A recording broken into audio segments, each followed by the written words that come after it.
हमारे आर्थिक असमानता जो भी रही हो, खास करके आदिवासी के पास जमीन था थोड़ा बहुत, दलितों के पास जमीन थोड़ी सी कम थी, और उतना सारा जितना अन्य राज्य में हम लोग देखते हैं एक प्रकार का खुलेआम एट्रोसिटी भयावह तरीके से, वो यहाँ पे नहीं था। बहुत सारे लोगों ने भी कहा कि अच्छा मॉडल है उड़ीसा में, ये साझा संस्कृति है, ये सब बकवास है। उड़ीसा का सबसे बड़ा प्रॉब्लम है जिनके पास पावर है, वर्चस्व है, आर्थिक, राजनीतिक और सामाजिक, और जिसके पास नहीं है, जो कि 95% एक बड़ी आबादी है दलित, आदिवासी और बहुजनों की, आज जो पॉलिटिकली इतना मार्जिनलाइज्ड है, उनकी औकात नहीं है, हमारी औकात नहीं है कि हम लोग एक पॉलिटिकल फ्रंट या कोई एक सामाजिक फ्रंट को यहाँ पे खड़ा कर सके और राजनीति को प्रभावित कर सके। ये रियलिटी है, रियलिटी साझा संस्कृति की नहीं है। और ये जिस दिन आप करोगे तब जाके उनका एट्रोसिटी आपके ऊपर स्टार्ट होगा, तब तक नहीं होगा। तो मैं अभी हम लोग जो देखते हैं, अभी नवीन पटनायक को उड़ीसा ने टाटा बागाई किया, हम लोग उसमें शामिल थे। जब पूरा देश बीजेपी के अगेंस्ट में वोट किया, उड़ीसा ने बीजेपी को सत्ता दिया। ये हमारी संस्कृति है, क्योंकि उड़ीसा की राजनीतिक जो असमानता इतनी बड़ी है कि यहाँ के लोगों को राजनीतिक भी समझ में नहीं आता है। ये इसका रियलिटी है, और इसका खुले मंच में मैं प्रोफेसर हूं, सरकारी हूं, लेकिन मैं राजनीति बात कर रहा हूं। मैंने किसी को राजनीति बात करते हुए नहीं सुना, इसलिए मैं राजनीति बात कर रहा हूं। और असमानता जब पॉलिटिकल हो जाती है तो उसका एक सबसे बड़ा बैगेज है कि the politics will try to exploit the fractures in the society. और जो अभी हम लोगों ने जुडिशरी माध्यम से हम लोगों ने देखा कि किस तरह से होमोजीनस दलित आदिवासी को एक राजनीतिक रूप से बांटने का काम किया जा रहा है। और जो सरकार, बीजेपी सरकार जहां जहां पे भी है, ऑलरेडी जाति में जाति के आधार पे उन्होंने संरक्षण देना भी स्टार्ट किया है। तो आप जितने भी सवाल उठा रहे हैं, ये आने वाले दिनों में और खतरनाक होते जाएगा। अभी आज के दौर में अगर जो मतलब शरद नाइक सर आईएएस रहे आदिवासी समाज से, अगर उनकी बच्ची को सरकारी नौकरी इसलिए नहीं मिलेगा कि नॉन फाउंड सुइटेबल, तो व्हाट इज द चांस कि यहाँ पे जो एक मजदूर है या किसान है या एक गरीब है, उसका बच्चा जब नौकरी कोई और जाति का है, मान लो ये सबर है, कोई गोंड जाति का, बोला कि गोंड को हम लोग आदिवासी में 30% रिजर्वेशन देंगे, वो तो कभी क्वालिफाई नहीं करेगा। अगर आईएएस का बेटा क्वालिफाई नहीं कर रहा है तो वो कैसे क्वालिफाई करेगा? तो ये सब चीजें राजनीति और आपका जो पूंजीवादी व्यवस्था का जो एक मिक्स है, गोलाबंदी है, इसको समझने की जरूरत है। उड़ीसा की बात मैं जब कर रहा था तो अभी तक हम लोगों ने देखा complete domination of first Pandas and then Patnaiks. 70 years, ready 70 years। आज अगर उड़ीसा गरीब है तो उसका अगर श्रेय अगर कैप्टन को जाता है जीतने का, तो हारने का श्रेय भी इन्हीं लोगों को जाना चाहिए। आज अगर उड़ीसा गरीब है तो इनकी वजह से गरीब है, शायद कहीं पे चूक रही होगी। और यहाँ पे अगर हम पॉलिटिकल हिस्सेदारी की जब बात करते हैं, हमें पता है सब पुना पैक्ट का डिबेट, हमें सब कुछ पता है। यहाँ पे ज्यादातर लोग सामाजिक कर्मी हैं, मुझे लगता है।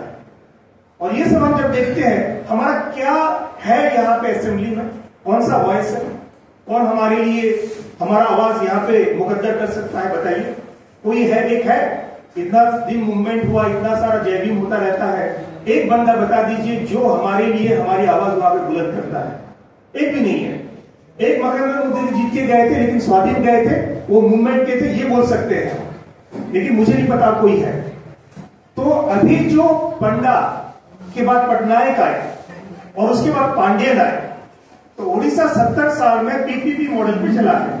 मानस भाई, पंडा, पटनायक और पांड्यन, ठीक है, ये पीपीपी मॉडल पे चला। बहुत लूटा इन्होंने, खोखला किया, आदिवासी का जमीन लिया। और एक चीज बहुत बड़ा मिसिंग चीज है, किताब में बोलते बोलते भी समझ में आ रहा है, डिस्प्लेसमेंट। और इनका जितना भी ये जमीन, जंगल और जितना भी ये लोग लिए हैं, ये सब आदिवासी या दलित समुदाय के जमीन लिए हैं।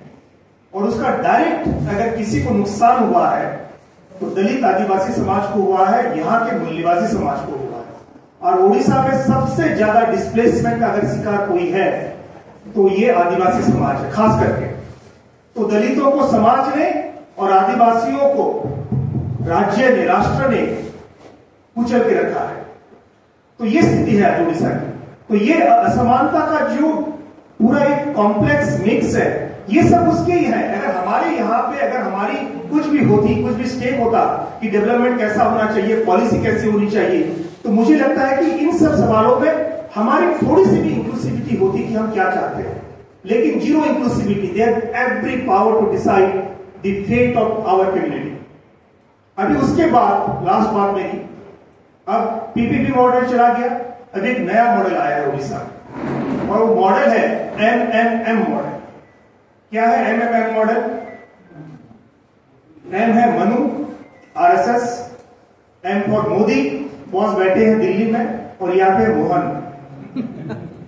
ठीक है, ये मनु, मोदी और मोहन बाबू का मॉडल है। और ये सबसे भयावह है, मतलब पहले वाला तो था, उसमें सब कुछ था माइनस फासिज्म था, लेकिन यहां पे मनु, मोदी और मोहन मॉडल में नवउदारवाद अल्ट्रा लेवल पे जाएगा, और उसके साथ साथ फासिज्म अल्ट्रा लेवल पे जाएगा। और आप लोगों ने ऑलरेडी न्यूज में देख लिया होगा कि पोस्को का जो जमीन जो है जेएसडब्ल्यू को दे दिया गया है। तो आने वाले दिनों में इस जमीन में एक बहुत बड़ी मात्रा में दलितों को सामाजिक तौर से और आदिवासियों को आर्थिक रूप से शोषण भी किया जाएगा और मारा भी जाएगा। क्या इसके लिए हम लोग तैयार हैं? ये हमारे सामने बुनियादी सवाल है। आंकड़े बहुत है, बहुत सारे आंकड़ा लिखा भी गया है। तो दोस्तों, इस बुक के संदर्भ में जब हम बोलते हैं कि हमें क्या करना चाहिए, जो उनका आखिरी चैप्टर भी है, क्योंकि थ्योरेटिकली आर्ग्यूमेंट प्लेस नहीं किया गया है स्टार्टिंग से, मतलब उसका जो पृष्ठभूमि है किताब की, इसलिए कहीं ना कहीं उसका कंक्लूजन में भी थ्योरेटिकल लैकिंग है। हालांकि इसमें कोई दो राय नहीं है कि मानस भाई सीधे सीधे चाहते हैं कि समतामूलक समाज बने, लेकिन सवाल यह है कैसे बने और कौन करेगा उसको, और क्या वो कभी भी बिना सामाजिक और राजनीतिक क्रांति के द्वारा संभव है। और अगर मेरी माने, जितना मेरा अंडरस्टैंडिंग है, जितना मेरी रीडिंग है, answer is a big no, big no. और मैं पिछले 5 साल से उड़ीसा में हूं, जानबूझ के उड़ीसा आया था, बहुत लुक्रेटिव जॉब लंदन में छोड़ के, और हम लोग देख रहे हैं, उड़ीसा को समझने की कोशिश कर रहे हैं। उड़ीसा में ये अभी तक सामने नजर नहीं आ रहा है। भले ही कोई सामाजिक कर्मी यहाँ पे बैठे हुए हैं, बाहर भी बोले कि उड़ीसा में तो हो रहा है, अगर आप हो रहा है तो आपके सपने में ही हो रहा है। इतना तो हर जगह पे भी होता है। पूरा देश अगर मेट्रो ट्रेन की स्पीड में दौड़ रही है और वहां पे आप अगर साइकिल में दौड़ रहे हो, फिर बोल रहे हो कि हम भी तो गतिशील है, तो ये गतिशील होने का कोई भी फायदा समाज को नहीं मिलेगा। और जब हम समझेंगे, जानेंगे, तब तक गाड़ी छूट गई हो। और एग्जैक्टली जब हम आज 70 इयर्स ऑफ इंडिपेंडेंस में ये बात कर रहे हैं, समानता की बात, तो आज हम देखते हैं कि ऑलरेडी बहुत सारी चीजें हाथ से निकल गई है। संविधान खोखला है, अंदर कुछ भी नहीं है, मेटेरियल गायब। जितना भी पॉलिसीज था, अफर्मेटिव एक्शन खुलेआम धजिया उड़ाया जा रहा है। और उसके साथ साथ हमारे जितने भी प्रोग्रेसिव कानून आए थे, चाहे वो पेशा हो, एफआरए हो, एट्रोसिटी एक्ट हो, ये सब अभी खत्म किए जा रहे हैं। तो अंतिम में ये बोलने की मैं कोशिश कर रहा हूं लास्ट में कि बट जैसे गांधी बोला करते थे कि pessimistic of the intellect and optimistic of the will, कि हम लोग पेसिमिस्ट हो सकते हैं क्योंकि हमारा इंटेलेक्चुअल एबिलिटी है समझने का, लेकिन हमारा ऑप्टिमिज्म इस बात पे है कि हमारे साथ जस्टिस है, जैसे बाबा साहेब आम्बेडकर कहा करते थे। Because we are, our fight is very much secret, बहुत ही सेक्रेट फाइट है, क्योंकि हम जस्टिस के साथ हैं। तो ये हमें जानना पड़ेगा। और अभी अभी जो लास्ट बात जो है, जो पॉल्यूशन नहीं हुआ था, एग्जीक्यूटिव लेजिस्लेचर का तो था ही, और जुडिशियरी का भी जो हम लोगों ने एक नंगा हमारे सामने नमूना छोड़ के गए, चंद्रचूड़, वो भी मतलब काबिल तारीफ है। सब कुछ कर दिया उन्होंने, और कुछ कुछ उनके लिए भी कर दिया, जो कि आने वाले दिनों में दलित और आदिवासी समाज को कभी भी एक होने देने से रोकेगा। और ऑलरेडी वो प्रक्रिया स्टार्ट हो गया है, और उसका पूरा हम लोगों ने रूपायन देखा है हरियाणा के इलेक्शन में। तो दोस्तों, आज की जो स्थिति है, एक जो कहावत है कि मुजरिम भी वही है, कातिल भी वही है और सजा सुनाने वाला भी वही है। ये उर्दू का पॉइंट है, मैं उर्दू में नहीं बोल रहा हूँ। अकरबा मेरे करे कत्ल का दावा तो किस पर, मतलब मारने वाला भी वही, साक्षी देने वाला भी वही, और आपको जो न्याय देगा वो भी वही है। वही मतलब मनुवाद है। आप किसके अगेंस्ट में लड़ोगे, कहां पे जाओगे, कोर्ट जाओगे, उसके लोग कहां पे जाओगे आप? तो ऐसे में मुझे लगता है कि जितने भी प्रोग्रेसिव संस्थाएं हैं, जितने भी संगठन है, उनको साथ में आना चाहिए। और एकदम अंतिम बात, जो कंक्लूजन, हमें क्या करना चाहिए, मुझे लगता है कि इस पे ऊपर बहुत बड़ा बहस होना चाहिए, क्योंकि मैं भी आज इस मन से जो बोलूंगा कि ये होना चाहिए, मुझे नहीं लगता कि वो भी 100% मतलब प्रैक्टिस है, प्रैग्मेटिक है। लेकिन मुझे जैसे मानस भाई का भी जो बिंदु है, उस पे मैं जाते हुए कहना चाहूंगा कि इसके ऊपर बाबा साहेब आम्बेडकर ने, और आम्बेडकर भी थोड़ा मिसिंग है किताब में, मुझे ऐसा लगा, इसके ऊपर उन्होंने बहुत अच्छी तरीके से बहुत पहले ही बयान कर दिया है कि हम लोग 1900 जब उन्होंने संविधान सभा को संविधान सौंपी, कॉन्स्टिट्यूएंट असेंबली को, उन्होंने बोल दिया है कि हम लोग एक कॉन्ट्राडिक्शन में जा रहे हैं। इकोनॉमिक इनइक्वालिटी जब बढ़ेगी तो एक समय आएगा कि जो नीचे के तबके के लोग जो है, ये जो पार्लियामेंट या जो कॉन्स्टिट्यूशनल हम लोगों ने मेथड बनाया है देश के लिए, उसको वो लोग खत्म कर देंगे। हम लोग वेट कर रहे हैं वो क्रांति का, जो अभी तक उड़ीसा में नहीं हुआ है।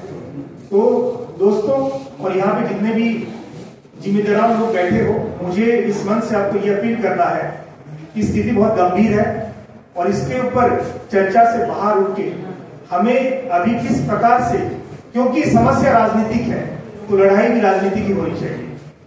आप मानते हैं इस बात पे? yes.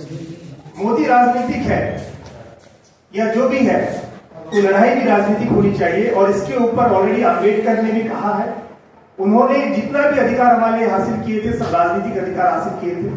कांसीराम ने भी जोर दिया है, राजनीतिक तौर से दिया है, क्योंकि बिना राजनीति का मतलब जरूरी नहीं कि आप जीते, लेकिन आपका एक पॉलिटिकल क्लाउड होना चाहिए समाज का, जो कि यहाँ का नीति को इफेक्ट कर सके। और वो अभी तक उड़ीसा में वो क्रांति, जन क्रांति नहीं हो पाई है। तो मुझे लगता है ये किताब हमें खास करके ये जो यंग जनरेशन को एक एनसाइक्लोपीडिया के रूप में हमारे लिए काम में आएगा। जब भी हमें आंकड़े देखने होंगे, कहीं पे भी डिबेट देना होगा, तो मुझे लगता है कि this is a handy book that will help us. इतना कहते हुए मैं अपना भाषण समाप्त करता हूँ। आशा करता हूँ कि इस बुक से हम लोग ऊर्जा लें और आने वाले दिनों में इसको हम लोग अपनी जो समतामूलक समाज की लड़ाई में काम में लाएं। Thank you so much.